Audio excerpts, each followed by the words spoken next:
हाँ, तो हम लोग डब्ल्यू रेनफोर्स्ड बीम के बारे में पढ़ रहे थे और हमने इसका एनालिसिस भी किया था।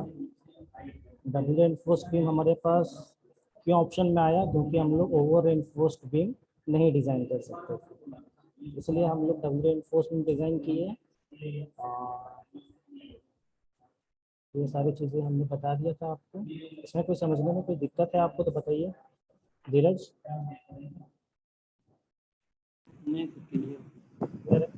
और किसी को दिक्कत? यहाँ तक हम लोग पहुँच गए थे। टोटल कंप्रेसिव टेंशन फोर्स हमने कैलकुलेट किया था। यहाँ तक किसी को डाउट हो तो बता दो।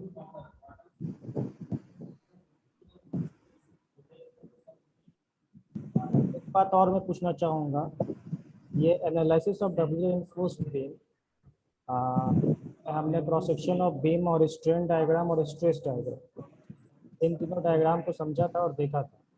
तो ये बताओ कि इनमें से किसी में कोई प्रॉब्लम है स्ट्रेन डायग्राम और स्ट्रेस डायग्राम में समझने में? किसी को कोई डाउट है तो बताओ, अभी क्लियर कर देते हैं, नहीं तो फिर बाद में बहुत प्रॉब्लम हो जाएगा।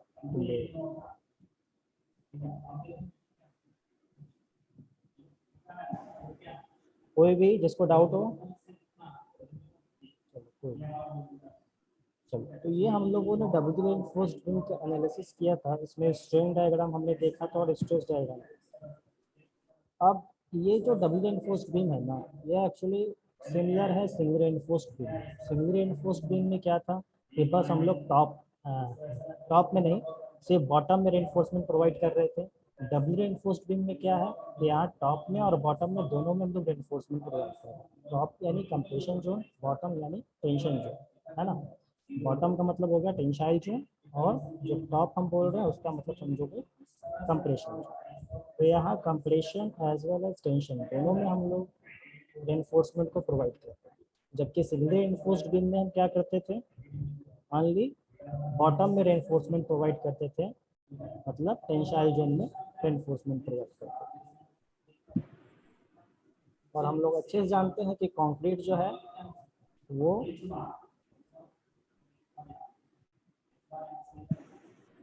कंक्रीट क्या होता है, कंप्रेशन में अच्छा होता है और टेंशन में क्या होता है, वीक होता है। इसके लिए फोर्सेज और स्ट्रेस कैरी करने के लिए।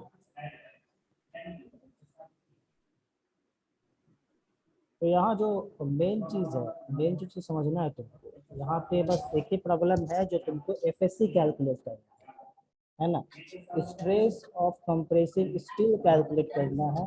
बस ये बात समझ जाओगे, बाकी सारा कुछ जो है वो सिंगल रेनफोर्स्ड बीम जैसा है, कहीं पे कोई दिक्कत नहीं आएगा। बस इसमें एक ही प्रॉब्लम है, तुमको क्या करना है, एरिया ऑफ कंप्रेशन स्टील का स्ट्रेस कैलकुलेट करने में जो प्रॉब्लम है वो प्रॉब्लम है, बाकी कोई प्रॉब्लम इसमें नहीं है। तो उसके लिए हमारे पास दो मेथड है, जो मेथड आपको बढ़िया लगे, सुटेबल लगे आपके लिए, उसमें से आप यूज कर सकते हैं। पेड़ा पकल का छटल का पकल का क्या अंतर है? एक्चुअली हमरा के दुकान तो पहली बार खा रही है।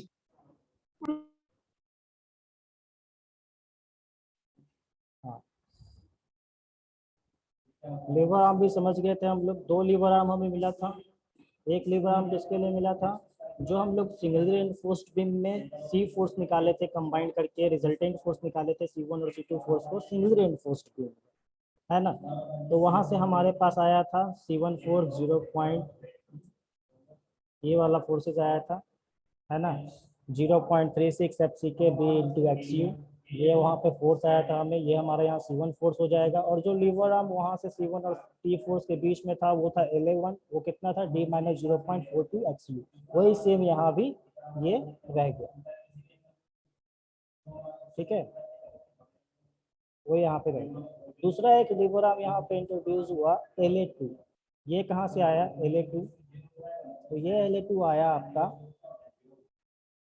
यहाँ पे LA2 इंट्रोड्यूस हुआ। ये LA2 कहाँ से आया आपका, ये LA2 आया जो अभी हम लोग यहाँ पे रेनफोर्समेंट प्रोवाइड किए थे टॉप में कंप्रेशन साइड में, ये रेनफोर्समेंट प्रोवाइड किए थे, उसको हम लोग क्या बोलेंगे, एरिया ऑफ कंप्रेशन स्टील। ये क्या होगा, एरिया ऑफ कंप्रेशन स्टील। तो ये एरिया ऑफ कंप्रेशन स्टील का जो स्ट्रेस होगा, है ना, और उस स्ट्रेस को तो हम लोग निकालेंगे एफएससी, ये कैलकुलेट करेंगे, लेकिन इसमें जो फोर्सेज होगा वो क्या होगा, तो स्ट्रेस में एरिया मल्टीप्लाई कर देंगे, फोर्सेज आ जाएगा, तो स्ट्रेस हो गया आपका एफएससी, और इसमें हम लोगों ने एरिया मल्टीप्लाई कर दिया, इसमें एरिया मल्टीप्लाई कर दिया हमने ASC, area of compression steel. तो आपका C2 फोर्स निकल के आ गया। अब जो C2 फोर्स से T फोर्स के बीच का डिस्टेंस होगा वो लिवोराम 2 होगा, और इसका डिस्टेंस कितना हो जाएगा, क्योंकि हम लोग समझ रहे हैं कि टॉप फाइबर से लेकर टेंसाइल जोन तक जो आपका टेंशन फोर्स है वहां तक का डिस्टेंस हो रहा है D, तो D में से DC अगर हम लोग माइनस कर दें तो हमारा लिवोराम 2 निकल के आ जाएगा। ठीक है, तो लिवोराम 2 भी हमने कैलकुलेट कर लिया। यहाँ तक भी किसी को कोई दिक्कत नहीं समझने में, समझ गए हो। अब आगे बात करते हैं हम लोग स्ट्रेस इन कंप्रेशन स्टील। ठीक है, जो हम एफएससी की बात कर रहे हैं वही यहाँ पे हम लोग कैलकुलेट करने की कोशिश करें। Stress in compression steel FSc, FSc calculate करने के लिए हम लोगों ने एक एजम्पशंस पढ़ा था, जो हम लोग सिमिलर इन्फोर्स्ड बीम में एजम्पशंस पढ़ रहे थे, वहाँ पे एजम्पशंस ई में हमने ये पढ़ा था कि जो स्ट्रेस होता है रेनफोर्समेंट में वो कैसे हम लोग ड्राइव कर सकते हैं, स्ट्रेस स्ट्रेन कर्व से, और जो भी स्ट्रेस का वैल्यू होगा स्टील का वो हम लोग कैसे कैलकुलेट कर पाएंगे, तो उस स्टील में जो स्ट्रेन डेवलप हो रहा है उस स्ट्रेन पे हम लोग अगर स्ट्रेस स्ट्रेन कर्व अगर यहाँ पे ड्रॉ करें, स्ट्रेस स्ट्रेन कर्व यहाँ पे ड्रॉ करें, ये आपका स्ट्रेन हो जाएगा ये, और ये हो जाएगा स्ट्रेस। ठीक है, तो स्ट्रेस स्ट्रेन कर्व अगर यहाँ पे हम लोग ड्रॉ करें स्टील का तो कुछ ऐसा आएगा, है ना। तो ये हम लोग देखेंगे कि अगर मान लो हमारे पास 0.002 स्ट्रेन यहाँ पे आ रहा है,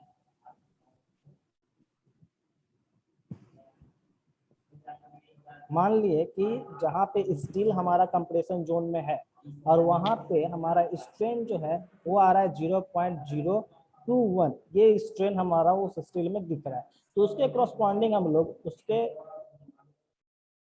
हम लोग जाएंगे और देखेंगे कि यहाँ पे स्ट्रेस का वैल्यू क्या होगा, तो ये जो स्ट्रेस का वैल्यू होगा वही हम लोग क्या करेंगे वहाँ पे लेंगे वैल्यू को, समझ रहे हो।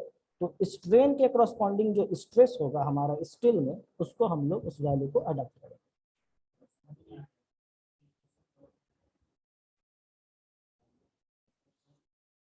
दूसरी बात, जो आपका स्ट्रेस इन रेनफोर्समेंट होगा, ये तो बता ही दिए, स्ट्रेस इन रेनफोर्समेंट होगा वो कहाँ से ड्राइव करेंगे हम लोग, स्ट्रेस स्ट्रेन कर्व से।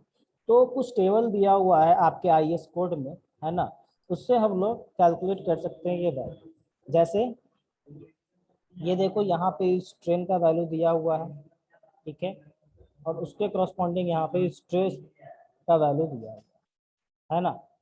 इसका मतलब 0.00144 जहाँ पे स्ट्रेन होगा स्टील का, ठीक है, तो वहाँ पे वैल्यू क्या आएगा स्ट्रेस का, 288.7 न्यूटन पर mm स्क्वायर,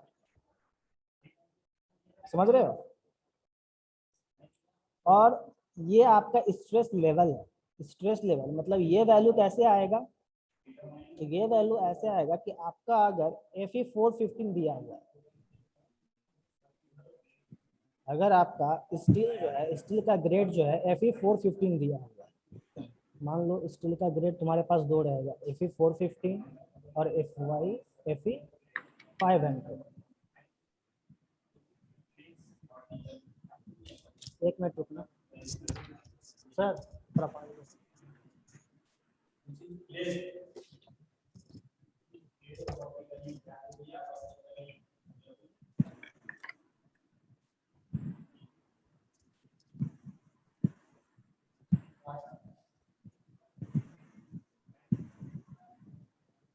तुम्हारे पास ग्रेड कौन कौन से होते हैं स्टील के, Fe 415, Fe 500, और एक ग्रेड होता है Fe 250, एक और ग्रेड होता है ना Fe 250। तो ये तीन ग्रेड है हमारे स्टील का जो कि हम लोग इसमें यूज करेंगे क्वेश्चन बनाने में, न्यूमेरिकल बनाने में जनरल।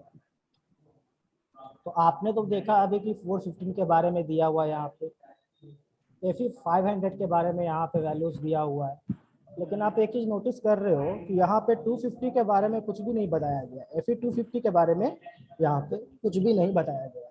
तो Fe 250 के बारे में हम लोग यहाँ पे देखो पढ़ेंगे, है ना। देखो यहाँ से फॉर माइल्ड स्टील कहने का मतलब क्या है, यहाँ पे माइल्ड स्टील कहने का मतलब है Fe 250 को हम लोग क्या बोलते हैं, mild steel. For mild steel reinforcement, FSC मतलब stress of steel in compression would be equal to design yield stress, और वो कितना होगा 0.87 FY।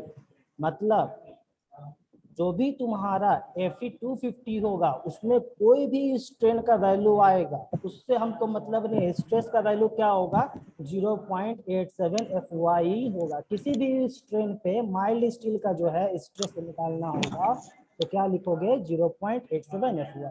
अगर हम लोग एरिया ऑफ कंप्रेशन स्टील का स्ट्रेस कैलकुलेट कर रहे हैं और हमें माइल्ड स्टील का स्ट्रेस कैलकुलेट करना है तो हमको इसके लिए स्ट्रेन का वैल्यू देखने का जरूरत नहीं पड़ेगा कि माइल्ड स्टील के लिए वहां पे स्ट्रेन का वैल्यू क्या है, उससे हमको मतलब ही नहीं है। वो हम डायरेक्ट स्ट्रेस का वैल्यू लिख देंगे 0.87 FY। माइल्ड स्टील केस में ऐसा क्यों होता है, क्योंकि ये हाईली इलास्टिक होता है ना। इसमें इलास्टिसिटी ज़्यादा होता है, इसीलिए इसका स्ट्रेन का वैल्यू हम लोग नहीं देखते हैं। इसीलिए स्ट्रेस पे ही इसको हम लोग सीधे सीधे लिख देते हैं कि 0.87 FY होगा, चाहे इसमें कोई भी स्ट्रेन हो रहा हो। ठीक है, तो माइल्ड स्टील के लिए फिक्स रहेगा। माइल्ड स्टील तुमको देगा क्वेश्चन में तो तुमको स्ट्रेन का वैल्यू देखने का जरूरत नहीं है, तुम बस 0.87 FY निकाल करके 0.87 FY करोगे, FSC का वैल्यू आ जाएगा। ठीक है, माइल्ड स्टील के लिए। लेकिन माइल्ड स्टील के अलावा अगर तुम्हारे पास Fe 415 रहे और Fe 500 रहे तो तुम क्या करोगे, तो तुम लोग ये टेबल देखोगे और तुम लोग क्या करोगे, स्ट्रेन का वैल्यू पहले कैलकुलेट करोगे। जहां पे कंप्रेशन स्टील है उस लेवल पे क्या स्ट्रेन आ रहा है उसको कैलकुलेट करेंगे हम लोग, और उस स्ट्रेन के वैल्यू पे उसके करस्पॉन्डिंग जो स्ट्रेस होगा उसको हम लोग वहां पे लिख देंगे। ठीक है, और ये स्ट्रेस का वैल्यू कैसे आया है, ये स्ट्रेस का वैल्यू कैसे आया है तो तुम कैलकुलेट करके देखो। अगर Fe 415 है तो इसको कैलकुलेट करो, 0.8 इंटू FY का वैल्यू हो गया 415 और इंटू FYD है, ये डिजाइन यील्ड स्ट्रेस है, FYD है। मतलब अब तुमको क्या करना है, यहाँ पे FYD मल्टीप्लाई करना है। ठीक है, तो FY का वैल्यू तो हो गया 415, तो डिजाइन के लिए क्या करते हैं हम लोग 1.15 डिवाइड करते हैं ना। यस मतलब 0.87 FY लिखते हैं डिजाइन के लिए, यही करते हैं ना। तो FYD यहाँ पे लिखना है 0.87 FY, या तो 1.15 डिवाइड कर दो या तो 0.87 मल्टीप्लाई कर दो, बात क्या है एक ही है। तो देखो तो ये कैलकुलेट करिए कितना वैल्यू आता है, 288.69। देखो इतना ही वैल्यू आया ना ये वाला। एक और चेक कर लो, ये वाला चेक कर लो, 0.9 वाला चेक कर लो, इसको भी चेक कर लो।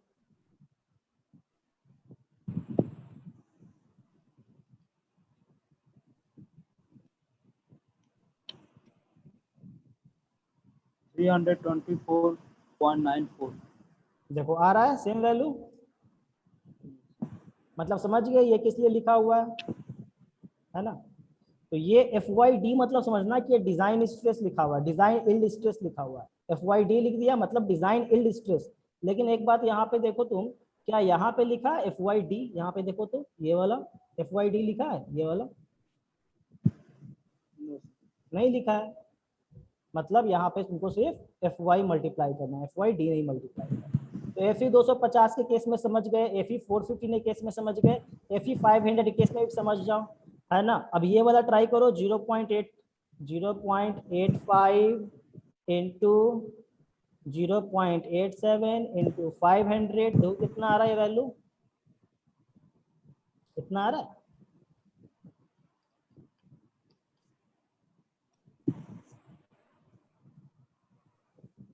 369.7 आ रहा है।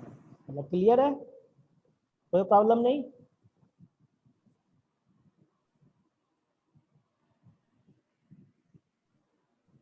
अब देखो यहाँ पे एक नोट लिखा हुआ है, लीनियर इंटरपोलेशन में be done for intermediate values.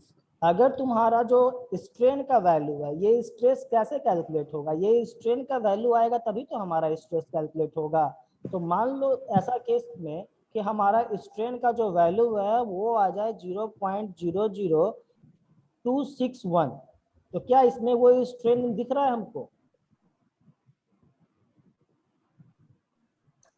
नहीं दिख रहा है ना। तो हम लोग क्या देख रहे हैं यहाँ पे कि 0.241 यहाँ दिख रहा है और 0.00276 यहाँ दिख रहा है, मतलब इन दोनों के बीच में ये स्ट्रेन का वैल्यू है। Yes. तो स्ट्रेसेस भी जो होगा इन दोनों के बीच में होना चाहिए। तो हम लोग उसको इंटरपोलेट करेंगे। इंटरपोलेट कैसे करेंगे हम लोग? अब इस स्ट्रेन के वैल्यू के लिए हमें कैलकुलेट करना है, इंटरपोलेशन करना है, कैलकुलेट करना है एफएससी। तो क्या लिखेंगे यहाँ पे, इंटरपोलेशन कैसे करते हैं हम लोग? देखो अब जाहिर सी बात है कि वैल्यू तो बढ़ रहा है ना, 342.8 था पहले स्ट्रेस का वैल्यू, फिर आगे जाके हो गया 351। तो हम लोग समझ रहे हैं कि इसका वैल्यू जो है वो 342 से क्या होगा, ज्यादा होगा, और 351 से क्या होगा, कम होगा। लेकिन कितना होगा वो निकालना होगा। तो कैलकुलेट करने के लिए हम लोग क्या करेंगे, अब ये तो समझ रहे हैं कि 342 से क्या होगा, ये वैल्यू ज्यादा होगा। 342 से क्या होगा, वैल्यू ज्यादा होगा। तो 342 से ज्यादा होगा ये वैल्यू। क्या करेंगे एफएससी कैलकुलेट करने के लिए, वो इंटरपोलेशन भी अभी सीख लो, फिर बाद में मत बोलो, एक बार बता दे रहे हैं, सीख लो इसको। तो हम लोग पहले क्या लिखेंगे, 342.8 लिख दिए। अब इसमें क्या करना है, इसमें वैल्यू बढ़ाना है ना, क्योंकि वैल्यू तो हम लोग समझ रहे हैं कि 342.8 से ज्यादा होगा। तो क्या करेंगे, यहाँ पे प्लस कर देंगे, ठीक है। और फिर जो हमारा स्ट्रेस का जो वैल्यू है दोनों का, उसको क्या कर देंगे, आपस में डिवाइड कर देंगे। मतलब हमेशा क्या करोगे, जो माइनस करोगे है ना, जो माइनस करोगे, ये दोनों स्ट्रेन का वैल्यू आपस में क्या करेंगे, इन दोनों का डिफरेंस को डिवाइड करेंगे। तो इन दोनों का डिफरेंस जो भी निकालोगे ना, वो पॉजिटिव में आना चाहिए। तो डिफरेंस अगर पॉजिटिव में चाहिए तो बड़ा वाला वैल्यू में से छोटा वाला वैल्यू घटाएंगे, माइनस करेंगे। 351.8 माइनस 342.8, ठीक है। और इसमें डिवाइड करेंगे स्ट्रेन का। तो स्ट्रेन का भी हम लोग क्या, डिफरेंस जो है वो पॉजिटिव में आना चाहिए। तो बड़ा वाला स्ट्रेन पहले लिखेंगे, और दोनों का डिफरेंस चाहिए हमको 0.0276 माइनस 0.00241, ठीक है, ये हो गया। अब इसमें मल्टीप्लाई करेंगे किसका वैल्यू, जो स्ट्रेन है ये वाला, और जो यहाँ पे स्ट्रेस लिखे हैं उसका स्ट्रेन का जो वैल्यू है वो, उन दोनों का डिफरेंस हम लोग यहाँ पे लिखेंगे। तो दोनों में से बड़ा कौन है, ये वाला वैल्यू क्या है, ग्रेटर है, तो इसको पहले लिख लेंगे 0.00261 माइनस 0.00241। समझ में आ गया? नहीं समझ में आया तो एक बार फिर से बोलो, समझा देंगे। ऐसे करके इंटरपोलेट करेंगे तो ये वैल्यू मेरा दोनों के बीच का निकल के आ जाएगा। मतलब इस स्ट्रेन के करस्पॉन्डिंग क्या तुम्हारा स्ट्रेस का वैल्यू होगा, वो निकल के आ जाएगा। क्लियर है इंटरपोलेशन? फिर से बताना पड़ेगा। तो क्या 0.00261? हाँ, जो स्ट्रेन का निकालना है उसको यहाँ पे रखेंगे, है ना, और जिसका स्ट्रेस यहाँ पे रखे थे उसका स्ट्रेन वापस माइनस कर देंगे। मतलब हमको क्या चाहिए ना, कि सबका डिफरेंस चाहिए। इन दोनों का स्ट्रेस का डिफरेंस ले लिए, फिर इन दोनों के स्ट्रेन का डिफरेंस ले लिए, यहाँ पे ये स्ट्रेस का डिफरेंस ले लिए, यहाँ पे स्ट्रेन का डिफरेंस ले लिए, यहाँ पे, है ना। और फिर ये वाला स्ट्रेन और ये वाला जो स्ट्रेन था तुम्हारा, उसका डिफरेंस हो गया यहाँ पे। क्लियर है? 2 बार प्रैक्टिस करना हो जाएगा, क्वेश्चन में बता देंगे का, फिर से टेंशन ना लो। क्वेश्चन जब करेंगे तो फिर से बता देंगे इंटरपोलेशन। 2-3 बार प्रैक्टिस करोगे आ जाएगा।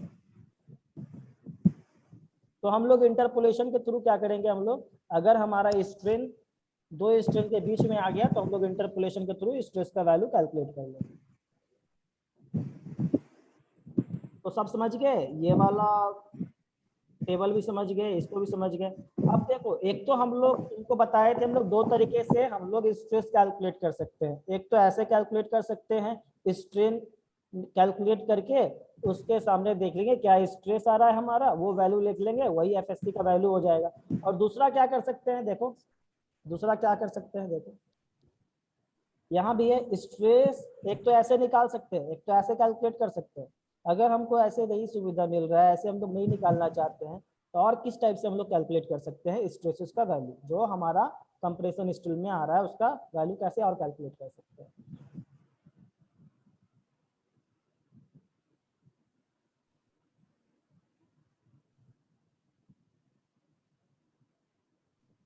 तो ये देखो stress in compression reinforcement double reinforced beam के लिए ही है। कोल्ड वर्क बार्स क्या होता है, एक्चुअली CW बार्स क्या होता है वो बताते हैं तुमको। जो भी स्टील है हमारा, ठीक है, जो भी स्टील है उसको हम लोग तब तक उसको हम लोग क्या करेंगे, इलोंगेट करेंगे जब तक वो क्या हो जाए, अपने फ्रैक्चर पॉइंट पे ना आ जाए। जब उस टाइप का स्टील हम लोग बनाते हैं, है ना, प्लास्टिक लिमिट तक उसको हम लोग स्ट्रेन करते हैं, तो उसको बोलते हैं हम लोग कोल्ड वर्क बार्स। क्लियर है। तो देखो यहाँ पे D डैश बाई डी दिया हुआ है। D डैश क्या होता है, DC बाई डी। जो हमारा टॉप में स्टील प्रोवाइड है उसका जो कवर होगा, इफेक्टिव कवर, वो DC होगा, वो DC यहाँ पे लिख देंगे। और ये हमारा क्या होगा, स्मॉल d इफेक्टिव डेप्थ। तो उसका जो रेशियो हम लोग कैलकुलेट करेंगे, तो वो रेशियो अगर 0.05 आ गया, 0.1 आ गया या 0.15, मान लो कि ये रेशियो यहाँ पे आ गया 0.15, है ना। तो 0.15 आ गया तो हम लोग देखेंगे कि हमारा जो ग्रेड है स्टील का वो क्या है, Fe450 नहीं या Fe500। अगर Fe250 रहेगा तो उसके लिए तो सोचना ही नहीं है, उसके लिए सीधे क्या करेंगे 0.87 FY करेंगे, एफएससी कैलकुलेट होके आ जाएगा, है ना। अगर हमारा ग्रेड ऑफ स्टील 415 है या फिर 500 है, तो उसके लिए हम लोग देखेंगे कि इस स्ट्रेन पे उसका वैल्यू क्या है, वो वैल्यू हमारा एफएससी का वैल्यू होगा। क्लियर है। इसमें भी क्या हो जाएगा, मान लो कि हमारा जो D dash by D sorry DC by D का जो रेशियो है वो मान लो मेरा आ गया इन दोनों के बीच में 0.07 आ गया। तो देखेंगे इन दोनों के बीच में आ रहा है, तो अब क्या करेंगे, इन दोनों के बीच में आ रहा है तो फिर से हमको क्या करना पड़ेगा, इस स्ट्रेन के लिए इंटरपोलेशन करना होगा, और इंटरपोलेशन करके हम लोग इसके बीच का स्ट्रेन का जो वैल्यू है उसके अकॉर्डिंग हम लोग स्ट्रेस का वैल्यू कैलकुलेट कर सकते हैं। क्लियर है। तो ये जो है तुमको, ये दोनों जो चीजें मिलेंगी तुमको, ये ये तुमको IS456 2000 में नहीं मिलेगा। ये तुमको कहाँ मिलेगा, गूगल पे सर्च करना SP16 9080, SP16 9080। तो गूगल से डाउनलोड कर लोगे ये कोड, तो वहाँ पे तुमको पेज नंबर 12 में ये तुमको टेबल मिल जाएगा जहाँ पे तुम स्ट्रेस जो है वो कैलकुलेट कर सकते हो कंप्रेशन स्टील का। ठीक है, और इस टेबल के ऊपर जस्ट ये भी तुमको मिल जाएगा, पेज नंबर 12 के ऊपर देखना, तो ये भी तुमको मिल जाएगा। क्लियर है। किसी को कोई डाउट हो तो पूछो, फिर आगे बढ़ेंगे। कोई डाउट है।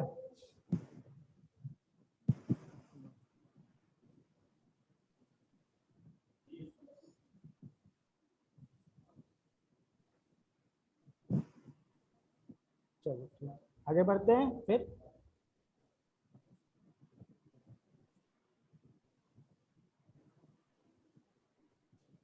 अब हम लोग क्या देखें कि हम लोग जो कंप्रेशन स्टील है उसका स्ट्रेस कैसे निकालेंगे, कैसे कैलकुलेट करेंगे। तो जो हमारा स्ट्रेन आएगा उसी करस्पॉन्डिंग हम लोग स्ट्रेस को कैलकुलेट करेंगे। तो क्या लिखेंगे हम लोग, the value of stress in compression steel, the value of stress in compression steel कैसे हम लोग कैलकुलेट कर सकते हैं, डिपेंड किस पे करेगा, डिपेंड्स अपॉन, किस पे डिपेंड करेगा, स्ट्रेन पे,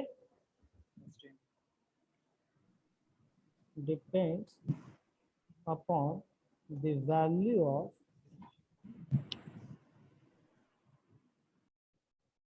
strain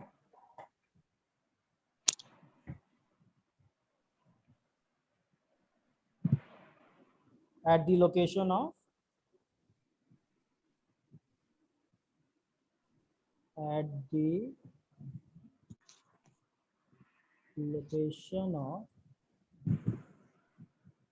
compressive steel.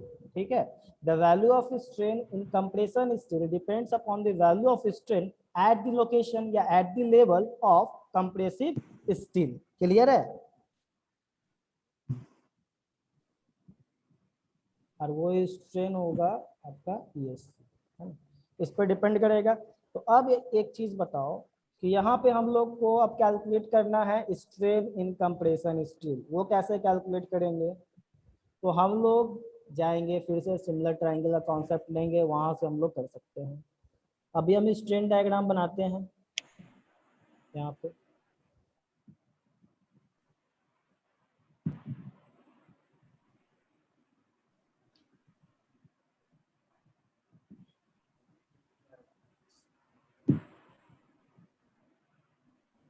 यहाँ पे स्ट्रेन कितना होता है बताओ? 0.035। सही है। जहाँ पे हमारा स्ट्रेस था, जहाँ पे हम लोग यहाँ से कितना डिस्टेंस पे, DC डिस्टेंस पे हम लोग क्या किए थे? DC डिस्टेंस पे हम लोग क्या किए थे? हमारा यहाँ पे स्टील था, कंप्रेशन स्टील, तो उसका स्ट्रेन का वैल्यू यहाँ पे क्या हम लोग एज्यूम किए थे बताओ? एप्सिलॉन SC,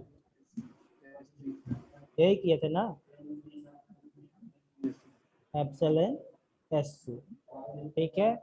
और ये बताओ कि ये जो न्यूट्रल एक्सिस है, ये टॉप फाइबर से कितने डिस्टेंस पे होगा? तो बताएगा? XU डिस्टेंस पे होगा, सही है।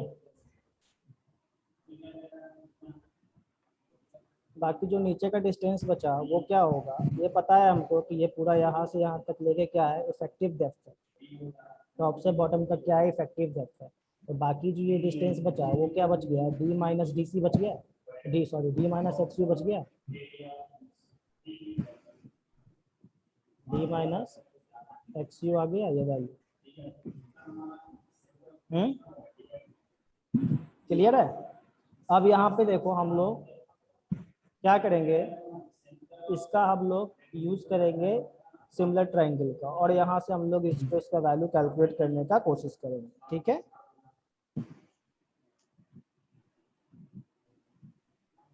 तो कौन कौन सा सिमिलर ट्रायंगल यूज करेंगे हम लोग? एक तो हम लोग ये वाला कर सकते हैं, ऊपर वाला जो तो दिखा रहे हैं तुमको ऐसे, इससे एक ट्रायंगल हमारा ये हो जाएगा, है ना, दूसरा ट्रायंगल नीचे वाला हो जाएगा।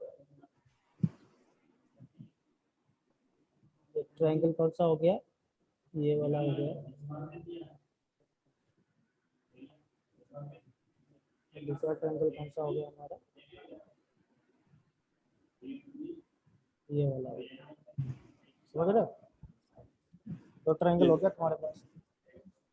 तो पहला ट्रायंगल का देखो क्या हो गया, यहाँ पे लिख देंगे यूजिंग सिमिलर ट्रायंगल।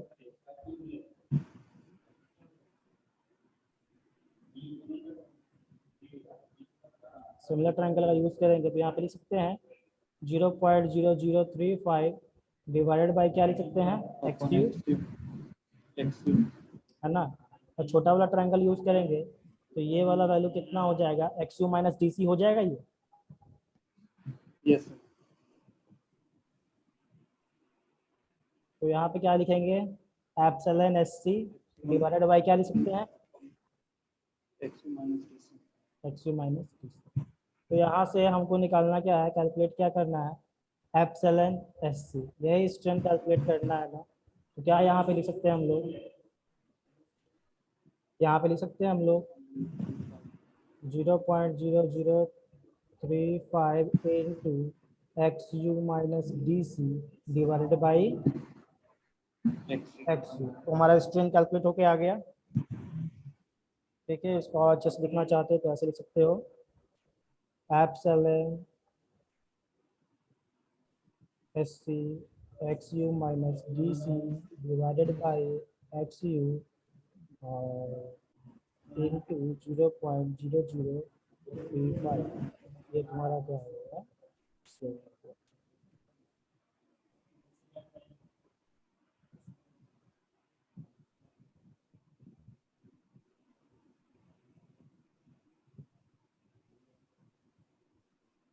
सही है। तो अब जो यहाँ से हमारा स्ट्रेन का वैल्यू आएगा, अब जो हमारा यहाँ से स्ट्रेन का वैल्यू कैलकुलेट होके आएगा, यहाँ से तो इजीली हम लोग स्ट्रेन का वैल्यू कैलकुलेट कर सकते हैं। और ये स्ट्रेन के वैल्यू को हम लोग यहाँ से रिलेट करेंगे और इसके सामने जो स्ट्रेस होगा उस लेवल पे, उस लोकेशन पे, वही स्ट्रेस हम लोग कंसिडर करेंगे उस कंप्रेशन स्टील का। क्लियर है। अब हम लोग एनालिसिस करते हैं और देखते हैं क्या क्या हम लोग कर सकते हैं। ठीक है, इसमें अब एनालिसिस में क्या करेंगे, वही सारा चीज निकालेंगे, x you lean, x you है ना, मोमेंट ऑफ रेसिस्टेंस, वही हम लोग सारा चीज कैलकुलेट करेंगे। सबसे पहले हम लोग यहाँ पे लिखते हैं analysis.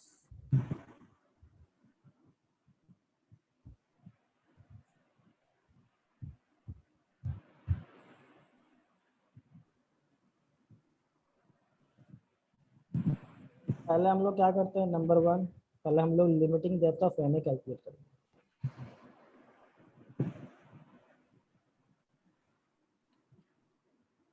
Limiting depth of neutral axis को क्या बोलते हैं, एक्स यू बोलते हैं। इसको कैलकुलेट करने के लिए क्या तरीका है हमारे पास, हमको पता है कि हम लोग कैसे कैलकुलेट करते हैं। हम लोग आई एस कोड की हेल्प लेते हैं और वहाँ हम लोग देखते हैं कि एक्स यू लीम जो होता है हमारा, वो क्या होता है एक्चुअली, एक्स यू लीम बाई डी का फैक्टर होता है। और ये फैक्टर किस पर डिपेंड करेगा हमारा, अगर एफ ई 250 है, एफ ई 415 है और एफ ई 500 है, तो इसके लिए जो फैक्टर का वैल्यू होता है वो क्या होता है 0.53। याद है ना सबको, इसके लिए फैक्टर का वैल्यू होता है 0.48 और इसके लिए फैक्टर का वैल्यू होता है 0.546। तो यहाँ से हम लोग कैलकुलेट कर सकते हैं लिमिटिंग डेप्थ ऑफ एन। इसमें समझने में कोई दिक्कत। दूसरा क्या करेंगे हम लोग, actual depth of N calculate करेंगे।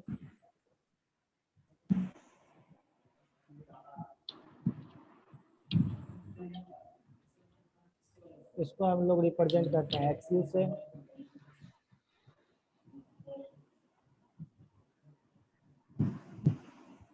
और इसके लिए हम लोग क्या करते हैं, total compression force, total compression force is equal to total tension force, यही करते हैं। तो टोटल कंप्रेशन फोर्स कितना है आपके पास, C is equal to D करते हैं। तो टोटल कंप्रेशन फोर्स कितना है, C1 प्लस C2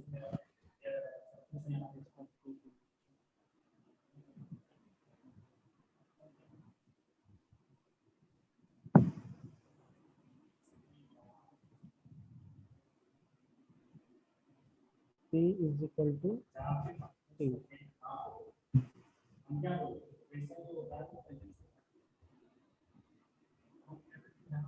तो यहाँ पे अगर हम लोग देखेंगे टोटल कंप्रेशन फोर्स क्या हो जाएगा, C1 plus C2 is equal to T, है ना। तो C1 का वैल्यू हो जाएगा 0.36 FC के BXU। ठीक है, C2 क्या हो जाएगा ये बताओ, FSC into SC। FSC into ASC, FSC into ASC। अब यहाँ पे देखो एक चीज बात समझने वाली है कि जो भी हम लोग यहाँ पे जो हम लोग रेनफोर्समेंट प्रोवाइड किए हैं, इस जगह पे जो रेनफोर्समेंट हम लोग प्रोवाइड किए हैं, तो ये रेनफोर्समेंट जो है कंक्रीट को रिप्लेस करेगा, जितना एरिया ऑफ कंप्रेशन स्टील हम लोग वहां पे प्रोवाइड किए हैं, उतना ही एरिया कंक्रीट का वहां से घसक गया, निकाल दिए हमने, है ना। जितना एरिया ऑफ कंप्रेशन स्टील उसमें प्रोवाइड किए, तो उतना तो इस कंक्रीट वहां से निकालना पड़ा होगा ना, उतना कंक्रीट तो वहां से गायब हो गया। तो अब उतना कंक्रीट वहां से गायब हो गया, तो क्या तब भी ये जो हमारा स्ट्रेस का जो वैल्यू है इसमें इफेक्ट नहीं आएगा, इसको इफेक्ट नहीं करेगा, क्योंकि ये किस पे डिपेंड कर रहा है, बी एक्स यू क्या था, एरिया ही था ना उसका। तो अगर उतना एरिया तुम निकाल दिए हो, जितना एरिया ऑफ कंप्रेशन स्टील तुम प्रोवाइड किए हो, तो इस स्ट्रेस को, इस फोर्स को इफेक्ट करेगा कि नहीं करेगा, करेगा ना। तो अब जितना इसमें कमी आया है उतना क्या करेंगे हम लोग, उसमें माइनस कर देंगे। तो कितना कमी आया, तो हम लोग को पता है कि कंक्रीट में जो स्ट्रेस का वैल्यू है वो कितना है, 0.45 FC के कंक्रीट का स्ट्रेस। इसका फोर्स कम कर रहे हैं ना, क्योंकि इसमें कमी आया, क्योंकि उतना एरिया गायब कर दिया हम लोग, कि जितना एरिया ऑफ कंप्रेशन स्टील हम लोग प्रोवाइड किए हैं ये वाला, उतना तो इसमें एरिया गायब कर दिए। तो वो जो एरिया गायब किया तो वो तो इफेक्ट करेगा ना इसका फोर्स को, तो वो फोर्स कितना कम हो जाएगा। तो हम लोग क्या करेंगे कि जितना एरिया हम